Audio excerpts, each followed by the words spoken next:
गाड़ी हर परिवार के सुख का कारण है और आज की डेट में एक ज़रूरत है।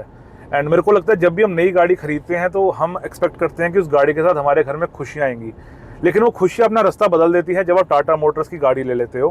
क्योंकि मेरे को लगता है टाटा मोटर एक ऐसी मशीन है जहाँ पर आप पैसा डालते हो और आपको सामने से दुख मिलता है। आज की वीडियो में हम बात करेंगे क्यों 2024 में भी कस्टमर्स टाटा की गाड़ियाँ लेकर स्ट्रगल कर रहे हैं एंड क्यों मुझे लगता है कि हम लोगों को इस समय टाटा की गाड़ियाँ शायद नहीं लेनी चाहिए।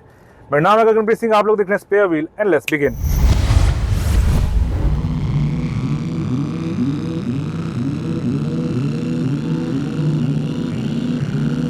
आगे बढ़ने से पहले मैं कुछ चीज़ें क्लियर कर दूं।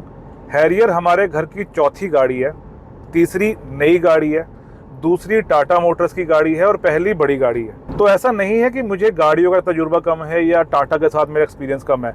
इनफैक्ट बहुत सारे चैनल पर लोग जानते भी होंगे कि मेरी इंडिका विस्टा जो इससे पिछली टाटा की मेरी गाड़ी है, उसने तकरीबन 10-11 सालों के अंदर ना ऑलमोस्ट 3 लाख किलोमीटर कवर किए हैं। तो टाटा के साथ मेरा एक्सपीरियंस अच्छा खासा है, राइट, टाटा मोटर्स के साथ में। एंड इस गाड़ी को भी तकरीबन 4 साल हो चुके हैं हमारे पास। रनिंग बहुत ज़्यादा नहीं है, लेकिन हर साल सर्विस कराने में जाता हूँ। एक तरह से कह लो टाटा मोटर्स से मैं प्रसाद लेने चला जाता हूँ, क्योंकि गाड़ी ली है तो भाई साहब अब जाना ही पड़ेगा ससुराल लेकर गाड़ी को, है ना। ये हैरियर मेरे पिताजी की है और मुझे पर्सनली इस गाड़ी से कोई दिक्कत नहीं है। टचवुड, ये गाड़ी बहुत सही चलती है भाई साहब, इसमें सारी चीज़ें सही हैं, एकदम ओके रिपोर्ट है ये गाड़ी। और जब भी इस गाड़ी से मैंने परफॉर्मेंस या किसी भी तरह की उम्मीद रखी है ना, तो इस गाड़ी ने अच्छा परफॉर्म किया है, इस गाड़ी ने वो रिजल्ट दिया भी है। तो क्या दिक्कत है मुझे जो मैं इस गाड़ी के बारे में ऐसा वीडियो बना रहा हूँ? एक्चुअल में मैं इस गाड़ी के बारे में वीडियो नहीं बना रहा हूँ, मैं वीडियो बना रहा हूँ इस गाड़ी की जो पेरेंट कंपनी है टाटा मोटर, उसके रवैये के बारे में। वो इतने महान, इतने ज़बरदस्त, इतने ट्रेंड लोग हैं ना कि आपकी गाड़ी में कोई एक दिक्कत होगी वो उसको ठीक करके 2 नई दिक्कतें बना देंगे। तो टेक्निकली वो काम तो कर रहे हैं, उनको बस ये नहीं पता करना क्या है। अगर ये वीडियो कोई टाटा का एम्प्लॉय देख रहा है तो मैं सिर्फ इतनी रिक्वेस्ट करूंगा कि भाई मुझे ये मैसेज मत कर देना कि आपकी गाड़ी में क्या प्रॉब्लम है, हमें बताओ, हम उसको ठीक करते हैं। प्रॉब्लम इस पर्टिकुलर कार से मुझे नहीं है, प्रॉब्लम अभी मैं इस वीडियो के अंदर डिस्कस करूंगा धीरे धीरे। टाटा मोटर्स मेरे को लगता है अपने आप में ना बहुत ही यूनिक कंपनी है, बहुत ही आइकॉनिक कंपनी है। नॉट बिकॉज उनके पास प्रोडक्ट बहुत ज़्यादा या उनका पोर्टफोलियो बहुत तगड़ा है, लेकिन टाटा मोटर्स की ना अपनी एक स्पेशलिटी है। देखो, आप कोई भी कंपनी की गाड़ी खरीदोगे ना तो आपको लगेगा कि यार गाड़ी में लेने के बाद कोई दिक्कत आ सकती है, या राइट, या गाड़ी में एक्सपीरियंस मेरा खरीदने के बाद ख़राब हो सकता है। जैसे एग्जांपल लेते हैं सबसे बढ़िया चीज़ से, टोयोटा की गाड़ी है, वो आप खरीदने से लेकर बेचने तक आपको कभी कोई इशू नहीं आता, ठीक है। खरीदने से लेकर बेचने तक, यानी आपने खरीदी, आपने उसको रगड़ के पेला, आपने मेंटेन कराई, आपने वटएवर कभी क्लेम लिए, उस गाड़ी में कभी किसी तरह की दिक्कत नहीं आती। इसके अलावा अगर मैं मारुति सुजुकी की बात करूं तो यहाँ पर भी ऑलमोस्ट आपको सिमिलर एक्सपीरियंस मिलता है, यानी खरीदने से लेकर बेचने तक आपको किसी तरह की दिक्कत नहीं आएगी। इकलौती दिक्कत आती है आपको कि कई बार ना गाड़ी ऐसे कुछ हो जाती है। अगर मैं फोक्सवैगन की बात करूं तो लेते समय आपको कोई दिक्कत नहीं आएगी, यूसेज में आपको कभी दिक्कत नहीं आएगी। मेंटेनेंस थोड़ी महंगी होती है, यानी थोड़ी दिक्कत है वहाँ पर, और जब आप उसको बेचने जाओगे तो रीसेल की काफ़ी दिक्कत है फोक्सवैगन के अंदर भी, ठीक है। टाटा मोटर्स ज़बरदस्त कंपनी है, इस गाड़ी में आपको लेने से पहले ही दिक्कत आ जाएगी। अब आपको लगेगा मैं शायद शोरूम की एक्सपीरियंस की बात कर रहा हूँ, लेकिन उस पर मैं आऊँगा। इमेजिन करो एक ऐसी कंपनी जो गाड़ी में शोरूम में आने से पहले ही प्रॉब्लम दे दे। Think about it. कभी आपने ये चीज़ सोची नहीं होगी कि शोरूम से पहले भी क्या खराब हो सकता है किसी का एक्सपीरियंस। लेकिन अगर आप टाटा की गाड़ी ले रहे हो ना तो ये गाड़ियाँ खराब एक्सपीरियंस के साथ पैदा होती हैं। आप सोच के देखो, 2024 चल रहा है, एक कंपनी जो एक तरफ इंडिया की one of the biggest metal supplier है और दूसरी तरफ इंडिया की 3rd लार्जेस्ट कार कंपनी है, यानी hyundai के बाद टाटा मोटर्स ही है, ठीक है। ये 2 बहुत बड़े एस्पेक्ट हो गए अगर आप कंपनी को समझो, टाटा मोटर्स को। टाटा मोटर कितनी बड़ी कंपनी है, उसके अलावा कमर्शियली भी टाटा मोटर्स बहुत बड़ा नाम है, इनके ट्रक्स वगैरह इतने अच्छे हैं। तो एक कंपनी जो ऐसे मुकाम पर बैठी हुई है और वो कंपनी गाड़ी को फैक्ट्री के अंदर ठीक से जोड़ नहीं पा रही है। टाटा के क्वालिटी के इशू फैक्ट्री से ही शुरू हो जाते हैं कि पैनल गैप्स हैं इनकी गाड़ियों में। आप हमें कहानियां सुनाते हो कि हमारे तो भाई साहब लंदन में डिज़ाइन स्टूडियो है, पता नहीं किसको किसको हमने हायर कर रखा है, हमारे तो डिज़ाइनर इतने ज़बरदस्त हैं। लेकिन वो डिज़ाइन जब कागज़ से रियलिटी पे कन्वर्ट होता है तो आपकी गाड़ियाँ जुड़ती नहीं है आपस में। अगर मुझे आज की डेट में कोई लकड़ी काटनी हो ना तो दूसरी बार, तीसरी बार काटने के बाद चौथी बार मैं भी लकड़ी ठीक से जोड़ दूंगा। आप पता नहीं कितने सालों से गाड़ियाँ बना रहे हो और आपकी गाड़ी में पैनल गैप है, क्यों? आपसे गाड़ी की डिग्गी ठीक से फिट नहीं हो रही यार, व्हाट इज़ दिस। और ये कोई छोटी गाड़ी की मैं बात ही नहीं कर रहा, ये मैं टियागो की बात नहीं कर रहा। वैसे तो टियागो में भी क्यों होता है, अगर इयॉन में नहीं हो रहा, ऑल्टो में नहीं हो रहा, डैटसन में नहीं हो रहा, तो टियागो में क्यों हो रहा है? बट टियागो को जाने दो, आपकी सफारी में ये दिक्कत है, पहले आपकी हेक्सा में ये दिक्कत थी, तो आप दिक्कतों को इम्प्रूव करना ही नहीं चाहते हो। आज तक मैंने किसी के मुंह से ये बात नहीं सुनी, किसी रिव्यूअर के मुंह से, किसी कस्टमर के मुंह से, भाई मेरी गाड़ी में या कोई गाड़ी मैंने टाटा की देखी हो, 0 पैनल गैप्स, सब एकदम कंसिस्टेंट है। होता ही नहीं क्योंकि आपसे कभी, तो पैनल गैप्स आपसे कभी फिट नहीं हुए। और ये पैनल गैप्स यानी मैंने जो कहा था, फैक्ट्री से ही गाड़ियाँ इशू के साथ ही पैदा होती हैं। गाड़ी शोरूम में आने से पहले ही आपने उसको इस तरह का बनाया है कि कस्टमर देखे और उसको वो गाड़ी पसंद ना आए। लेकिन अभी आपको लग रहा है कि हमारी तो गाड़ियाँ बिक रही हैं, हम तो थर्ड लार्जेस्ट है, तो वो गाड़ियाँ क्यों बिक रही हैं? आपकी गाड़ियाँ बिक रही हैं जय हिंद के नाम पे, देशभक्ति के नाम पे। आप वोकल फॉर लोकल का स्टिकर लगा देते हो, आप इंटरनेट पे मार्केटिंग कर देते हो, देश का लोहा। भाई साहब, देश का लोहा इतना घटिया है कि जोड़ा नहीं जा रहा आपसे।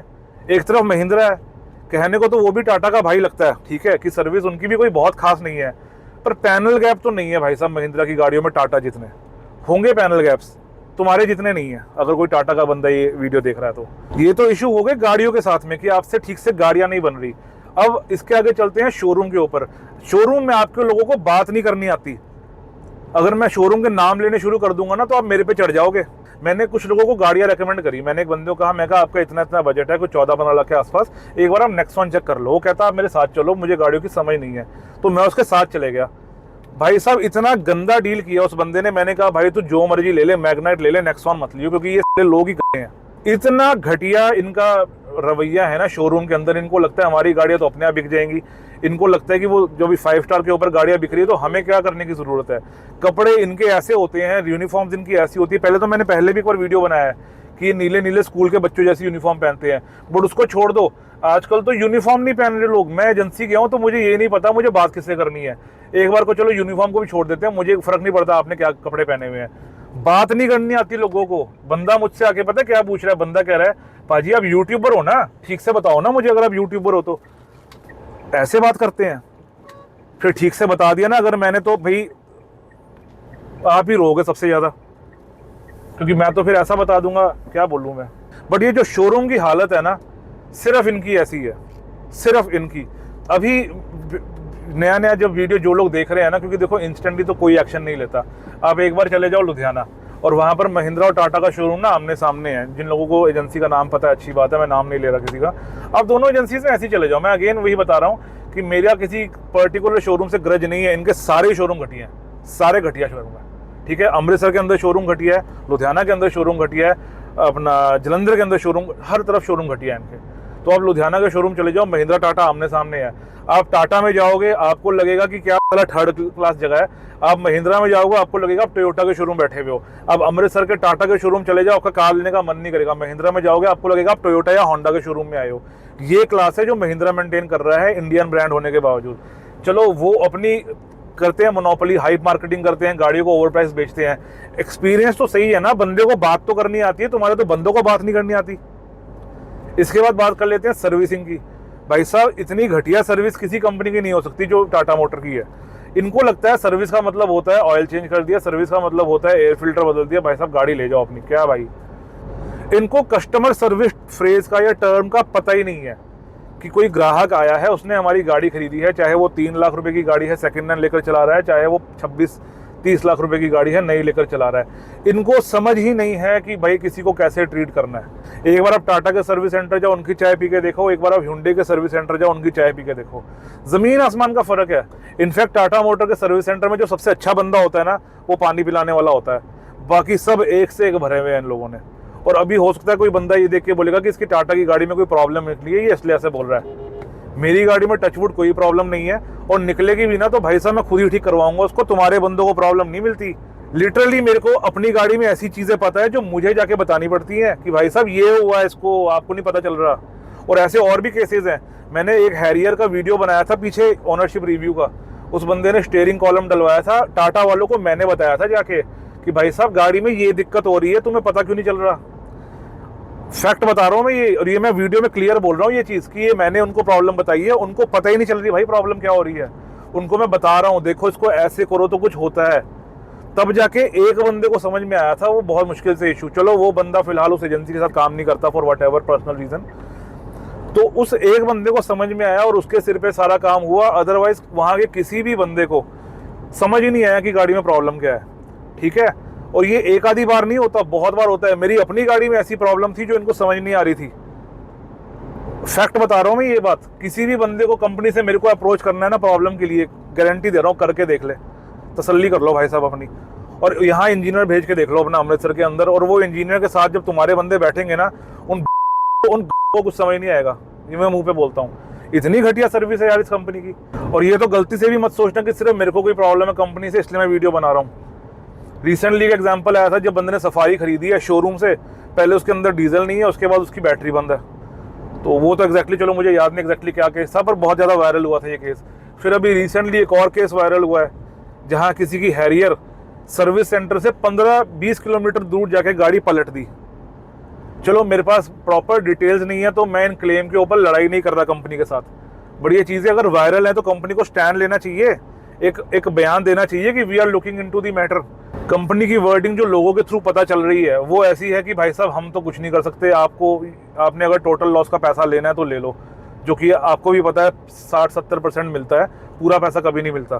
तो एक आदमी सर्विस सेंटर में गाड़ी दे और भगवान भरोसे बैठ जाए कि भाई साहब अगर मेरी गाड़ी वापस आ गई तो मेरी किस्मत है, वरना अगर वो पलट दे तो कोई प्रॉब्लम नहीं। ऐसे ही इशू आई थिंक पहले भी आए थे जब BS6 हैरियर नहीं आई थी, कि किसी ने कस्टमर की हैरियर दीवार में ठोक दी थी सर्विस सेंटर के अंदर। अच्छा, ऐसी खबरें किसी और शोरूम की क्यों नहीं आती? क्यों नहीं मुझे ऐसी खबर आ रही कि किसी कस्टमर की थार उड़ा दी, किसी कस्टमर की वर्टस पलट गई एजेंसी के थ्रू या सर्विस सेंटर के थ्रू, है ना, या किसी कस्टमर की टोयोटा फॉर्च्यूनर ठोक दी किसी एजेंसी ने। सिर्फ टाटा मोटर्स में ही ये ऐसी बेकार खबरें क्यों आती हैं? सोच के देखो ना, प्रॉब्लम कहाँ पे है? प्रॉब्लम टाटा मोटर्स के रवैये में है। ये अपने एम्प्लॉयज को टाइट करना नहीं जानते, क्योंकि इनको पता है हमारे एम्प्लॉय भाग जाएंगे, है ना, फॉर वट एवर रीजन। कुछ तो गड़बड़ है टाटा मोटर्स के अंदर कि वो लोग गाड़ियां नहीं सुधार पा रहे। गाड़ियां बनती है ऑन पेपर वर्ल्ड लेवल की, और गाड़ियां आते आते महिंद्रा से भी घटिया निकलती हैं। क्यों ऐसा हो रहा है? कुछ तो इशू है जिसको टाटा सुधार नहीं पा रहा है या सुधारना नहीं चाह रहा है, क्योंकि शायद कंपनी को लगता है अगर मेरी गाड़ियां बिक रही हैं तो मेरे को कुछ करने की ज़रूरत ही नहीं है, मुझे क्या लेना देना, मेरे को तो कार बेचने से मतलब है। बड़ी बेवकूफ़ कंपनी है टाटा मोटर्स। इनको सीखना चाहिए टोयोटा से कि किस तरह से जो रियल बिजनेस होता है कार मैन्युफैक्चरिंग के अंदर, वो सर्विसिंग का होता है। जो रियल आपको मिलता है आगे जाकर टर्नओवर, वो सर्विसिंग से आता है। जो लोग बार बार आ रहे हैं रिटर्निंग कस्टमर्स, इनको दिमाग ही काम नहीं करता है। अब मेरी गाड़ी को हो रखे हैं 4 साल। सच बता रहा हूँ मैं, टाटा मोटर्स अगर कोई बंदा ये चीज़ देख रहा है, मेरा भाई मन नहीं होता तुम्हारी एजेंसी जाके मैं सर्विस करवा लूँ। मेरा मन होता है कि सामान जहाँ से मर्जी अरेंज करूँ और बाहर बंदे को पैसे दे दूँ। तुम लायक नहीं हो तुम्हारे पास जाके बंदा गाड़ी की सर्विस करवाए। और ये मैं कोई फ्रस्ट्रेटेड नहीं हो रहा हूँ बहुत ज़्यादा, ये मैं बहुत अभी इज्जत से बात कर रहा हूँ। फ्रस्ट्रेटेड तो मैं होऊंगा किसी न किसी दिन, किसी लाइव पॉडकास्ट में किसी न किसी बंदे के साथ जिसका एक्सपीरियंस खराब रहा होगा, फिर पेला जाएगा और ज़्यादा कंपनी को। एक मतलब कभी सुनते हो कि स्कॉर्पियो की सर्विस खराब है? मेरी साइड से स्कॉर्पियो निकली अभी, शायद इस कैमरा में दिख रही होगी, अगर स्कॉर्पियो जा रही है, और ये सरकारी स्कॉर्पियो है, कोई पैनल गैप नहीं होगा इसके अंदर। अगर मैं इसको अभी गाड़ी को रोक लूंगा तो वैसे वो मेरे कहने पे रोकेंगे नहीं। मतलब कभी सुनते हैं हम कि मैं स्कॉर्पियो सर्विस के लिए लेके गया, मेरे को तो भाई बहुत मैं बुरी सर्विस है, मैं तो गाड़ी बेचना चाहता हूँ। टाटा का सुनते हैं हम कि भाई साहब सर्विस से दुखी होकर गाड़ी बेच दी। लिटरली सुनते हैं हम ऐसे केसेस। कंपनी को फर्क ही नहीं पड़ता, क्योंकि कंपनी टाटा मोटर्स इकलौती ऐसी बेवकूफ़ कंपनी है जो वन टाइम डीलिंग में विश्वास रखती है कि कस्टमर एक बार आया उससे पैसा ले लिया। इनका ना वही हाल है कि सोने की मुर्गी जो सोने के अंडे दे रही है ना, उसको एक बार हलाल कर दो, जितने अंडे निकलते निकाल लो। और कसम से अंडे निकलते भी नहीं है, इनको समझ भी नहीं आ रहा है इतने है। फ्रीडम ऑफ स्पीच होती है हमारे देश में, तो हम किसी को कुछ भी कह सकते हैं, है ना। कुछ लोग कहेंगे मैं किसी को ऐसे कैसे कह सकता हूँ? कह सकता हूँ मैं, अगर मैं उस बंदे के साथ बैठूँ और मैं देखूँ कि इसको इतने सालों का तजुर्बा है और इसको एक छोटी सी बात नहीं समझ आ रही, भाई तू है। फिर अगर तू एक एजेंसी में लगा है, तू अपने आप को बता दे कि मैं तो टाटा मोटर्स का एम्प्लॉई हूँ, ठीक है, मैं तो आपकी गाड़ी ऐसे ठीक कर दूंगा, आप बस मुझे बताओ क्या दिक्कत है, मैं आपकी गाड़ी अभी टेस्ट ड्राइव पे लेके जाता हूँ और आके मैं आपको प्रॉब्लम बता दूंगा। और फिर तू गाड़ी लेकर गया, ठीक है, और गाड़ी तूने चलाई 2 बार, फिर तेरे साथ मैं बैठा और मैं तेरे को बता रहा हूँ वहाँ पर सुन, और तेरे को तब भी समझ में नहीं आ रहा, भाई तू है। और ये भरे पड़े हैं टाटा मोटर्स के अंदर। इनको नहीं समझ में आता क्या प्रॉब्लम को ठीक करना है, इनको नहीं समझ में आता किसी भी चीज़ के रेक्टिफिकेशन के क्या स्टेप्स होते हैं, इनको नहीं समझ में आता कि किसी कस्टमर की गाड़ी को पलटना नहीं होता। भाई मेरे को लगता है कि हम सबको टाटा की कार्स अवॉइड करनी चाहिए, बिकॉज जब तक इनकी सर्विस बेकार है ना, तब तक इनकी गाड़ियों को रख के कोई फ़ायदा नहीं है। ये गाड़ी मेरी बहुत अच्छी है, मैं इससे बहुत खुश हूँ, इसकी हाईवे स्टेबिलिटी बहुत अच्छी है।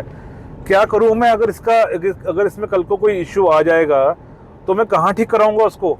इसको इलेक्ट्रॉनिक्स इतने ज़्यादा कि बाहर का मैकेनिक ठीक नहीं कर सकता, और इलेक्ट्रॉनिक्स इतने ज़्यादा है कि टाटा वाले खुद ही ठीक नहीं कर सकते, और रीसेल इसकी है नहीं।